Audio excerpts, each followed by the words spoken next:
নমস্কার বন্ধুরা, আমি সীমা রান্নাঘরে সবাইকে স্বাগত জানাই। শুরু করছি আজকের রেসিপিটা। তো আজকে এই তো পাঁচমিশালি যে শাক আমি মাঠ থেকে তুলে আনলাম, তো এই শাকগুলো আজকে ভাজি করে আপনাদের দেখাবো।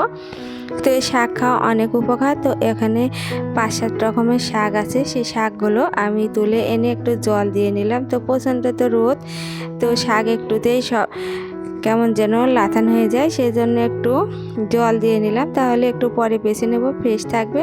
তো আমার বেছে নেওয়া হয়ে গেছে। এবারে আমি শাকগুলোকে কেটে নিচ্ছি।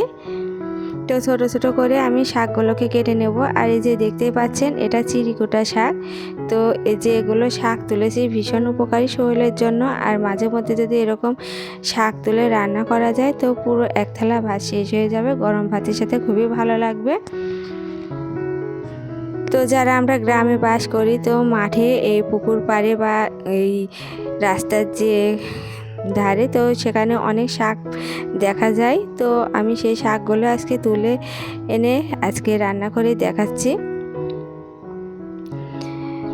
তো বন্ধুরা, আমার চ্যানেলটিকে লাইক করে দেবেন এবং সাবস্ক্রাইব করে আমার চ্যানেলের পাশেই থাকবেন এবং শেয়ার করে দেওয়ারও অনুরোধ জানাচ্ছি। আর যারা ফেসবুক থেকে দেখছেন, আমার চ্যানেলটিকে লাইক এবং ফলো করে দেবেন।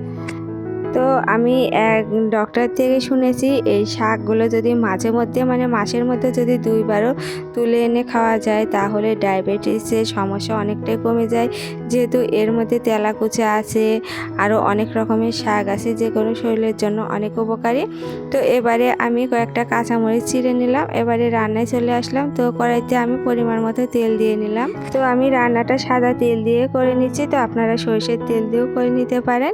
তো এবারে আমি কয়েকটা শুকনো মরিচ দিয়ে দিলাম। তো শুকনো মরিচ একটু বেশি দিলাম, তাহলে শাকের টেস্টটা অনেকটা ভালো হবে। আমার শুকনো মরিচের যে ফ্লেভার, সেটা খুবই ভালো লাগে। তো এবারে আমি কয়েকটা কাঁচা মরিচও দিয়ে দিলাম। তো কাঁচা মরিচটা দিয়ে একটু সামান্য ভাজা ভাজা হয়ে আসবে। এবারে দিয়ে দিব শাক। তো শাকগুলো দিয়ে আমি ভালো করে একটু নেড়ে চেড়ে নেব। তো এর মধ্যে থেকে যে জল আছে, সে জলটা বের হয়ে আসা পর্যন্ত। তো এখানে কোনো আমি বাড়তি জল দেব না। তো শাকের মধ্যে এমনিতে অনেকটা জল আছে, আর শাকগুলো অনেকটাই কচি। তো লবণ আর হলুদ দেওয়ার জন্য এই শাক থেকে অনেকটা জল বের হয়ে যাবে। তো এবারে আমি পরিমাণ মতো লবণ আর হলুদ দিয়ে নিলাম। তো এবারে নেড়ে চেড়ে নিচ্ছি। তো এতে নেড়ে চেড়ে আমি একটু ঢাকা দিয়ে নিয়েছিলাম। তো এবারে শাকের জল তো অনেক কমে গিয়েছে, আর অনেকটা জল বের হয়েছিল। তো এবারে নেড়ে চেড়ে আমি কিছুক্ষণ রান্না করে নেব। তো বন্ধুরা, আমার আজকের এই রেসিপিটা কেমন লাগছে কমেন্টে জানাবেন। আর এরকম নিত্য নতুন রেসিপি পেতে অবশ্যই আমার চ্যানেলের সাথে থাকবেন। আর সেই জন্য আমার চ্যানেলটিকে সাবস্ক্রাইব করে রাখবেন, আর পাশের বেল বাটনটা অন করে দিবেন। তো এতে একটু নেড়ে চেড়ে শাকটাকে ভেজে নিচ্ছি। তো আমার শাকটা ভাজা প্রায় হয়ে গেছে। আর এই দেখুন কত সুন্দর হয়েছে শাক ভাজি। তো এরকম করে শাক ভাজি করলে খুব সহজে গরম ভাতের সাথে খেতে ভালো লাগবে। তো আমি এখানে কোনো পেঁয়াজ আর রসুন দেইনি, শুধু নিরামিষ করে আজকে শাকটা ভাজি করলাম। তো নিরামিষ করে শাক ভাজি করলেও গরম ভাতের সাথে খুবই ভালো লাগে খেতে। আর এই যে শুকনো মরিচের যে ফ্লেভার আছে, তো এটা দিয়ে আর শুধু এই শাক দিয়ে ভাত মেখে খেতে খুবই ভালো লাগে। তো বন্ধুরা, আমার এই দেখুন শাক ভাজিটা হয়ে গেছে, আর কত সুন্দর হয়েছে।